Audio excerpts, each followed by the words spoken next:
Hey patrons, welcome to literally the last day of August. We have a small handful of questions here that we're going to get to in just a moment. There's one quick administrative thing I want to address. Some of you may have been affected by it last month, but in Patreon's never-ending quest to mess with my income and the income of other creators like me, last month when they went to charge for the patronage, apparently there was like a big problem and a lot of people were having their charges declined. The banks were tagging Patreon as fraudulent and this and that, and so it kind of all got sorted out, but we are coming up on at the end of the month where the next charge is going to hit, and so I just wanted to pass along what Patreon told me in terms of they'll be reaching out to you directly if your charge is declined. If your bank marks it as an issue, unfortunately it's a pain in the butt, but you might have to call them and say like, hey, no, this is okay. As usual, Patreon blames this all as a side product of trying to make things better for me and this and that, but as usual, their changes are causing a headache. But anyway, I just wanted to give you a heads up that was a thing that might happen. It's a thing you might have to keep an eye out for, and I know it's a pain in the butt, and I want to just apologize personally for that, but I really do appreciate the continued support you guys give me here. And with that said, let's get to some questions. Okay, so Dave Houston asks, when you get stuck, is there an artist you turn to for inspiration? So let's see, I mean, when I get stuck, how? When I get stuck, like writing, like writer's block, or when I get stuck artistically? So let me approach this, from both those angles here. So first, if I get stuck writing, is there somebody I turn to for inspiration? There isn't, while there are certainly writers that I admire and that sort of thing, as they say, it's all grist for the mill. So I tend to actually try to avoid reading anything that's even remotely on the same playing field as what I'm doing, just so that I know that I haven't like subconsciously absorbed something I've read and then kind of like come up with it later thinking that that it's mine, because there's literally nothing worse than the feeling of like coming up with a joke, being excited about it, putting it out there, and then finding out that it's a joke that's already been made, or it's similar to a joke that's already been made, or something like that. It's inevitable, especially when we're all kind of commenting on the same things, in this case video games, but it's going to happen. And when it happens, it doesn't feel great, even if it's a coincidence. There have literally been times when me and another comic strip have put out a similar joke on the same day about whatever new game just came out that week. But at least this way, by ensuring that I'm not reading, other comic strips or other writers doing similar jokes or something like that, at least if that happens, despite what anybody else thinks, I know that it's not something that I happen to absorb subconsciously and this and that. So the bottom line is, if I get stuck from a writing perspective, I tend to kind of stay on my own and just try and work through it, just because that's not really the kind of inspiration that I want to be drawing. Now, art-wise, if I get stuck, for instance, if I'm trying to draw a pose and it's just not coming out right, or there's a certain weird angle and I'm trying to capture that, the inspiration I turn to most are actually these little guys.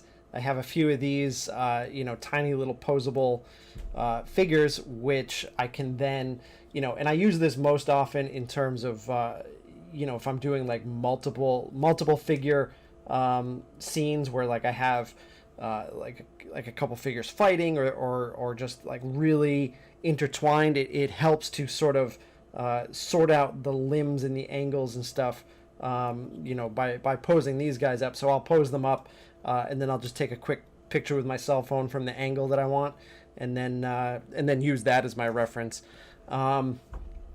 In terms of style, I kind of tend to, like I said earlier, you absorb from pretty much everything you see. So I'll constantly be watching shows or reading a comic book or this or that, and see little details that might alter the way I want to draw something, or or I'll watch like a cartoon like Voltron, and they'll do you know, a shadow a certain way, like, you know, and I'll be like, oh, you know, that's like, that makes sense. That's a very simple way, you know, because animation obviously is very kind of similar, I guess, to my style, in terms of the simplicity, and so I get a lot of my inspiration from there in terms of like seeing a certain way they drew a nose from a certain angle, and I'm like, oh, that's a much better approach to drawing a nose from that angle than I was taking, you know, like just adding these extra lines or stuff like that. So, or even taking from, you know, from more complex artwork. And then just kind of trying to simplify it to fit my style. So I wouldn't really say there's any singular artist, but more just I'm always looking for inspiration in that regard. Looking at things I like and seeing whether or not that's something I can incorporate, or like how I can mold that to, you know, to fit what I'm doing, because obviously I don't want to just be like changing the art style of my comic like every other day and doing drastically different things, but, you know, kind of putting it all into the melting pot, and kind of, and that's sort of how my style has developed over the last, you know, decade and a half. So next up we have a question from Paul, who says, watched your time-lapse drawing video from the other day. Do you prefer drawing and coloring digitally or on paper? What are the strengths and weaknesses of each? Are there things you just can't do in one medium that you can do in the other? So that's a good question. I prefer drawing digitally now. I've been doing it digitally for so long. I do it strictly digitally now. I did kind of make a transition, obviously, early on. I would pencil things by hand, scan the pencils into the computer, and then go over in Photoshop and trace over it with the inks. But now I do, from start to finish, I do it, you know, all digitally. I do very little art on paper these days. And I would say really the biggest drawback of doing it digitally is that you don't have a physical copy. You don't have an original, which is still something that's always nice to have. Even from the standpoint of like being able to sell the original, which, you know, some people collect originals like that, and so because I do everything digitally, I don't have that. Which on the flip side also means I don't have a giant stack of just, you know, paper from you know, sketches and comics and stuff that, which is what I previously had the first. You know, for the first many years of the comic strip, I just had like this growing stack of Bristol board in the closet that was, you know, mostly useless because most people don't want that stuff. So it was just taking up space. It was waste. It was whatever. The big benefit of drawing digitally is working on layers. So it really lets you sort of refine and experiment without compromising, you know, certain parts of the art that that you're happy with. Like, for instance, if I was penciling and inking on paper, you know, I could ink like a whole thing and then get to one part and be like, well, let me try this. And if that doesn't work, it's like, fuck, I'm screwed. I gotta like undo that, white out, eraser, whatever, try it again. No, and then the paper starts getting gnarly. And you know, the benefit of, you know, and the same thing if I was trying to color on paper. You know, the benefit of doing it digitally is that if I do, like, let's say I do the inks for a piece, okay, I can then duplicate that layer, so I still have the piece I inked below. I can hide that, and then I can, on the new one, I can like adjust things. I can be like, well, what if he was slightly closer, or like, you know, or what if I like erased this head and redrew it differently, or this face. It's like I'm not super happy with this expression. Let me try a couple different expressions, like changing the mouth a little bit. That's all stuff I can do digitally, and then immediately swap back and forth versions and make a decision about what I want to use. Same thing with colors. I can try different colors for things, different types of shading. So it's all just it's very fluid. It's very it's forgiving. In terms of what you can do in one medium versus the other, especially in the last 10 years, digital options, like I use Clip Studio for all of my inking and line art. I use Photoshop for color.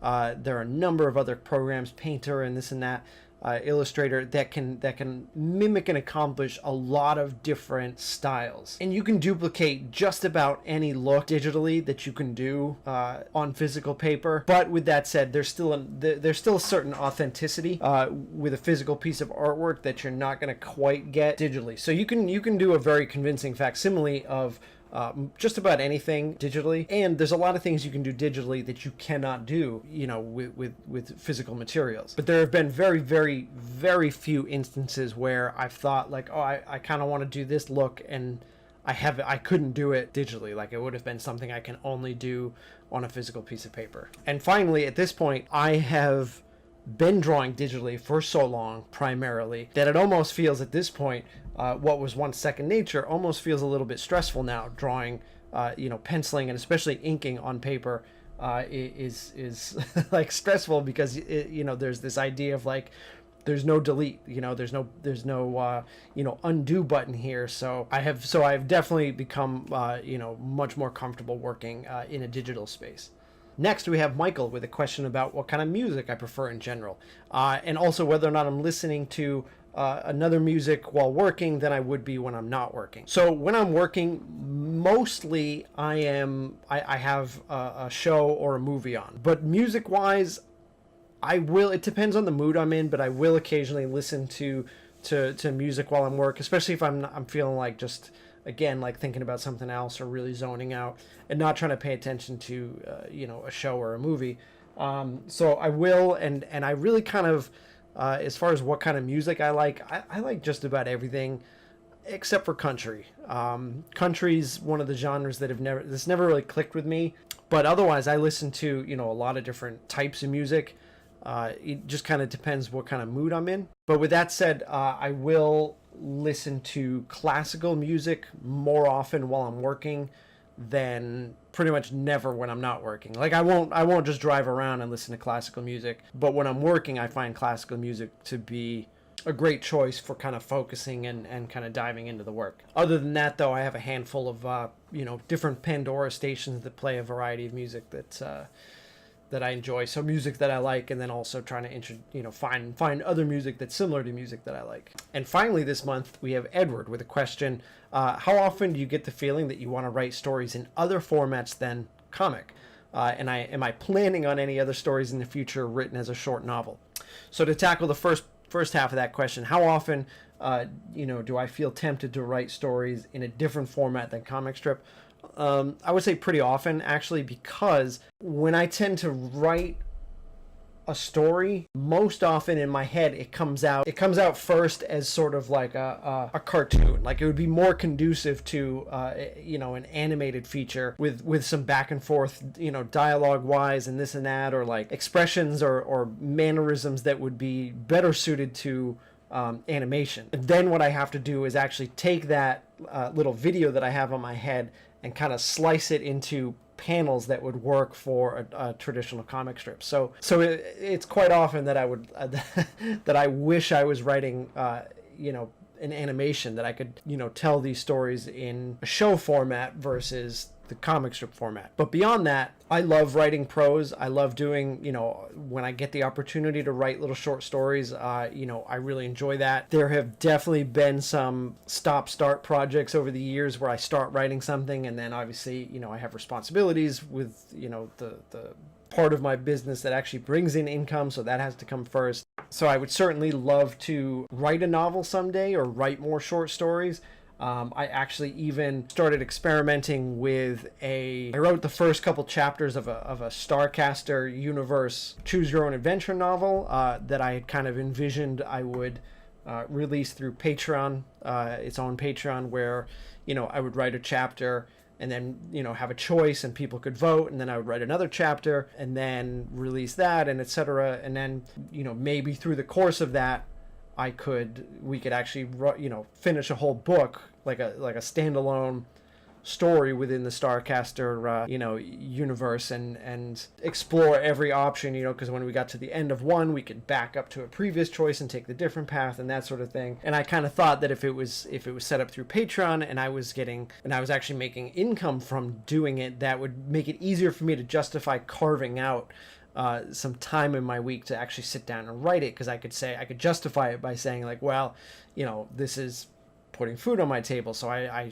should sit down and do this. But again, like, I'm just so busy right now with the stuff I have going on for this, and also I'm still working on the house. So I kind of envision that once the house is further along, once the house is almost done, and I can stop dedicating so much time to that, then the time that I was carving out for that, maybe I can carve out for other side projects like this. So it's still something I would like to do. I would love to write a book before I die, just to say that I did it, just to say that I wrote a book. But I would like to, in that respect, I would like to maybe do another hybrid comic novel short story approach. I did a campaign story like that once. Maybe for around Winterine Mist, because the Games Bowl does exist in the in the new analog and D-pad universe. So I think it would be fun one day to kind of explore that again through a similar type of format. But really, I mean, I have way more ideas and of things that I want to do and things that I want to try than I actually have hours in the day for. So mostly I'm just trying to right now let myself off the hook a little bit in terms of getting down on myself about not being able to get to all of this stuff, and just kind of say like, okay, look, things are just really busy right now. Just focus on, getting through this period where the kids are little and the house is half torn up and you've got all this other stuff. Like, just get through this period, and then we can find some time to do all these extracurricular activities that you're hoping to complete one day. So we'll see, but it's definitely something I'd like to do. All right, and that is all the questions we have for August. Thank you guys again for watching. Thank you for your support, and we will see you in September.